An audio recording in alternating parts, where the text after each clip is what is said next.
হরে কৃষ্ণ। সুপ্রিয় ভক্তবৃন্দ, আজ 19শে মে 2024 খ্রিস্টাব্দ, রোজ রবিবার। আজ পবিত্র মোহিনী একাদশী। চলুন ভক্তগণ, আজকে আমরা পবিত্র এই দিনে আমরা একাদশীর মাহাত্ম্য কথা শ্রবণ করি। হরে কৃষ্ণ। কর্মপুরাণে বৈশাখ শুক্লপক্ষে মোহিনী একাদশীর ব্রত মাহাত্ম্য কথা বর্ণনা করা হয়েছে।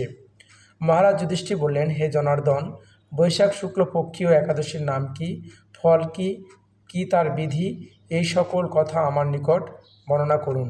উত্তরে ভগবান শ্রীকৃষ্ণ বললেন, হে ধর্মপুত্র, আপনি আমাকে যে প্রশ্ন করেছিলেন, পূর্বেও ভগবান শ্রী রামচন্দ্র বৈশিষ্ট্যের কাছ থেকে ওই একই প্রশ্ন জিজ্ঞাসা করেছিলেন। তিনি জিজ্ঞাসা করেছিলেন, হে মণিবর, আমি জনক নন্দিনী সীতার বিরহজনিত কারণে বহু দুঃখ পাচ্ছি, তাই একটি অতি উত্তম ব্রতের কথা বলুন, যার দ্বারা সর্বপাপ ক্ষয় এবং সর্বদুঃখ বিনষ্ট হয়। হরে কৃষ্ণ। এই কথা শুনে বৈশিষ্ট্যদেব বললেন, হে রামচন্দ্র, তুমি উত্তম প্রশ্ন করেছ। যদিও তোমার নাম গ্রহণেই মানুষ পবিত্র হয়ে থাকে, তবুও লোকের মঙ্গলের জন্য তোমার কাছে সর্বশ্রেষ্ঠ এবং পবিত্র ব্রতের কথা বলছি। বৈশাখ মাসের শুক্লপক্ষীয় একাদশীর নাম মোহিনী নামে প্রসিদ্ধিতা। এই ব্রতর ফলে মানুষের সকল পাপ, দুঃখ, মোহজাল অচিরেই বিনষ্ট হয়। তাই মানুষের উচিত এই সমস্ত পাপ ক্ষয়কারী ও দুঃখ বিনাশী এই একাদশী ব্রত পালন করা। একগ্রা চিত্তে তার মহিমা শ্রবণ করো। এই কথা শ্রবণ মাত্রই সমস্ত পাপ বিনষ্ট হয়। পবিত্র সরস্বতী নদীর তীরে ভদ্রাবতী নামে এক শোভনা নগরী ছিল। চন্দ্রবংশজাত ধৃতিমান নামে এক রাজা সেখানে রাজত্ব করতেন। সেই নগরীতে ধনপাল নামে এক বৈশ্য বাস করতেন। তিনি ছিলেন পুণ্যকর্মা ও সমৃদ্ধশালী ব্যক্তি। তিনি নলকূপ, জলাশয়, উদ্যান, মঠ, গৃহ ইত্যাদি নির্মাণ করে দিতেন। তিনি ছিলেন বিষ্ণুভক্তি পরায়ণ, শান্ত প্রকৃতির মানুষ।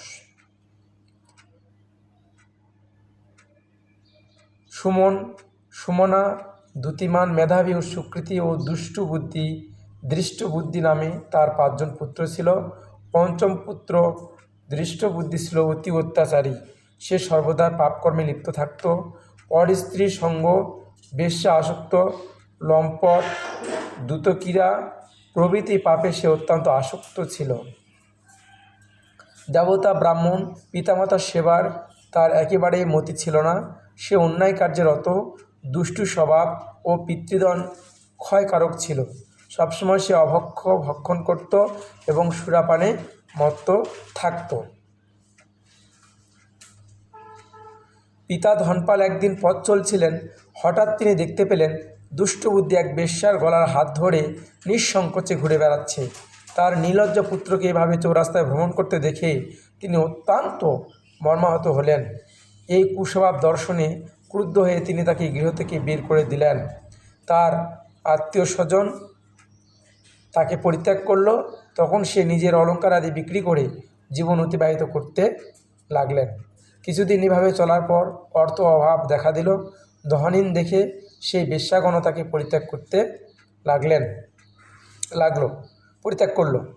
অন্ন বস্ত্রহীন, দুষ্টবুদ্ধি ক্ষুধা তৃষ্ণায় কাতর হয়ে পড়ল। অবশেষে তিনি নিজ গ্রামে চুরি করতে শুরু করল। একদিন রাজপ্রহরী তাকে বন্দি করল, কিন্তু পিতামাতার সম্মানার্থে তাকে মুক্ত করে দিল। এভাবে বার কয়েক সে ধরা পড়ল এবং ছাড়া পেল, কিন্তু তবুও সে চুরি করা বন্ধ করল না। তখন রাজা তাকে কারাগারে বদ্ধ করে রাখলেন। বিচারে সে কষাঘাত দণ্ড ভোগ করল।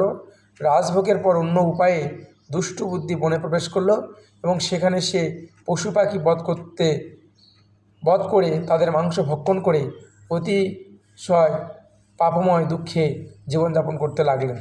দুষ্কর্মের ফলে কেউ সুখী হতে পারে না, তাই সেই দৃষ্টবুদ্ধি দিবারাত্রি দুঃখ সুখে জর্জরিত হলো। এভাবে অনেক দিন অতিবাহিত হলো। কোনো পুণ্য ফলে সহসা একদিন সে কৌণ্ডিন্য ঋষির আশ্রমে উপস্থিত হলো। বৈশাখ মাসে ঋষিবর গঙ্গা স্নান করে আশ্রমের দিকে প্রত্যাবর্তন করেছিলেন। শোকাকুল দৃষ্ট বুদ্ধি তার সম্মুখে উপস্থিত হলো। ঘটনাক্রমে ঋষি বস্ত্র হতে এক বিন্দু জল তার গায়ে পড়ল। সেই জল স্পর্শে তার সমস্ত পাপ দূরীভূত হলো এবং শুভবুদ্ধির উদয় হলো। ঋষিবরের সামনে সে কৃতাঞ্জলি পুঁটে প্রার্থনা করতে লাগলো, হে ঋষিশ্রেষ্ঠ, যে পুণ্য প্রভাবে আমি এই ভীষণ দুঃখ যন্ত্রণা থেকে মুক্তি লাভ করতে পারি তা কৃপা করে আমাকে বলুন। ঋষিবর বললেন, বৈশাখ মাসের শুক্লপক্ষীয় মোহিনী নামে একাদশী প্রসূদিত আছে। তুমি সেই একাদশী ব্রত পালন করো এবং এই ব্রতের ফলে মানুষের বহু পূর্বজন্মে অর্জিত পর্বত পরিমাণ পাপরাশি ক্ষয় হয়ে থাকে। মহামণি বৈশিষ্ট্য বললেন, কৌণ্ডিন্য ঋষির উপদেশে শ্রবণ করে প্রসন্ন চিত্তে দৃষ্টবুদ্ধি তা পালন করলেন এই ব্রত।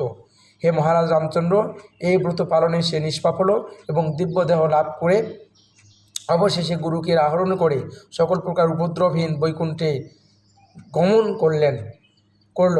হে রাজন, ত্রিলোকে মোহিনী ব্রত আর শ্রেষ্ঠ ব্রত নেই। যজ্ঞ, তীর্থস্থান দর্শন ইত্যাদি কোনো পুণ্যকর্ম এই ব্রতের সমান নয়। এই ব্রতের কথা শ্রবণ ও কীর্তনে সহস্র গোদানের ফল লাভ হয়। হরে কৃষ্ণ। তো এই পর্যন্ত আপনার একাদশীর মাহাত্ম্য কথা শ্রবণ করলেন।